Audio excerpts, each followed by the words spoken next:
Hey guys, Mementos and today we're doing my top 5 favourite Smash Bros Ultimate stages. Now, in the Smash Bros series we have seen various types of stages, some quite good to play around in, some quite not, and in this list I'll be going over some of my favourites, whether it's how they're presented or how we can fight in them and stuff like that. So, for number 5 is Garuda Valley. Now, what I like about Garuda Valley is some of the ways you can fight on the stage. For example, you can either fight on the main bridge that's in the middle of the stage, or if the bridge is destroyed, you can either fight on the left side or the right side. And I do like how when you do fight on the either side, and when the bridge is out, you can still fall down into the abyss, into the sort of like where the bridge has been destroyed. I do quite like that, and I do like how the twin rover witches appear from time to time, and one of them will use a spell to either cast fire or ice on one part of the stage. I think for the ice, I think it's on the right side, for the fire is on the left, and I do like how you can just try and move out of the way and try and get onto the other side of the valley, and I think it's a really cool stage. And I also like the Garuda Valley remix that was added to the song list. I think that's a really cool remix, and I think the stage is a fun one to play on. For number 4 is the Colors Pokemon League. Now, what I like about the Colors Pokemon League is that it takes you towards a different Elite Four rooms, as well as the main room that you go into in Pokemon X and Y. And I do like how in each room, with that being the fire room, the water room, the dragon room, and the steel room, you can see various Pokemon that are dedicated to a specific type. So in, I think, the steel room, you can see Skizzle, Steelix, and I think Metagross, I'm not 100% sure, but I do like how you can see different types of Pokemon that's related to the specific member room. And I also like how some of the how the Elite Four rooms have their own specific way of fighting on. So for example, with the water type members room, you can sometimes see water just going down the stage, like I think on the sort of like water slide type thing. And I also like how in the fire room, these two pillars of fire just shoot up on the stage, and you can get damaged by them. And I think the Carlos Pokemon League is a very fun stage, and I think it's somewhat, it makes you really think on your feet and how you can fight on stage. For number 3 is the Spirit Train. Now, what I like about the Spirit Train is for a number of things. One, I do like how it's a constantly moving stage, and you have to like fight your way on the stage. And I also like how there are some parts of the stage, the cargo train part can have various different things on it, like a house, I think, like a mini stage, kind of like Colosseum or Battlefield or something like that.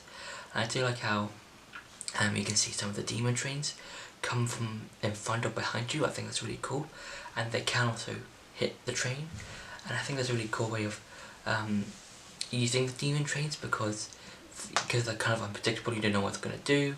And I do like how if you're using any of the links on the stage, you'll see Alfonso driving the train, but if you're not using any of the links, you'll just see Link on the, well, mainly Toon Link on the stage, or driving the train. And I think that's a really cool Easter egg, because of how the Spirit Train is from a Zelda game, and I think it's really cool to see Link driving the train when you're not playing as a particular Link. I think it's really cool. For number 2 is the boxing ring. Now, what I like about the boxing ring is that, kind of like with Garuda Valley, you can use various parts of the stage. So you can either use the main boxing ring itself either of the walkways or use the lights that are on top of the stage. And what I like about this is that it really gives you a lot of varieties of how you might fight some of the characters or some of your opponents. For instance, you can use the main boxing ring itself, where you can just do several hits. And I also like how with the lights, that you can hit them and then they can fall onto the main stage itself, and I think that's really cool because any person that's underneath the lights gets hit, and I think that's really cool. And they do respawn again, so you can do this a number of times. And I also like the screen behind, but in the background, because I like how it sometimes shows you the some of the fighters fighting, and then sometimes switches to two of the characters or two or more of the characters. Like, let's say the Hero of Time, Link, versus Pokemon Trainer, or the Pokemon Champion, the Pokemon Trainer. I think that's really cool of how we can see this specific character with their title or something like that, and I think it's a really cool fun stage. And for number 1 is Mementos. Now, what I like about Mementos is basically how you fight on the stage and how it functions, because throughout the stage, sometimes you'll see different walls coming from either the left or right or from above, and I think that's really cool because then it gives you more of a sense of okay, how am I going to defeat an opponent. I can always let's say use the wall from above to hit my opponent onto it, and then they can go straight into the blast zone on the bottom, or if it's on the smaller sides, I can use those sides to hit them in the opposite direction. And I do like how sometimes you can see a train going around on the bottom, and I do like how throughout depending on what kind of music you're listening to from the Personas 3, 4 or 5, the music changes, or depending on which music you're listening to, the colour of Mementos changes. So if you're listening to Persona 4, the background's yellow. If you're listening to Persona 3, Mementos is yellow, and if you're listening to any of the songs from Persona 5, Mementos is red. And I do like how that's really cool of how it's used, and I also like how that it also affects the windscreen for Joker, because depending on which song you're listening to, that colour scheme will also appear on the victory screen when Joker wins the match, and I think that's so cool, and it's such a good, awesome kind of attention to detail. It's a really fun way of playing the game, and well, not the game, the Mementos as a whole.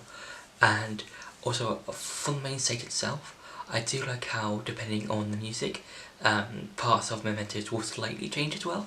So for example, if you're listening to a song from Persona 3, you can see clocks on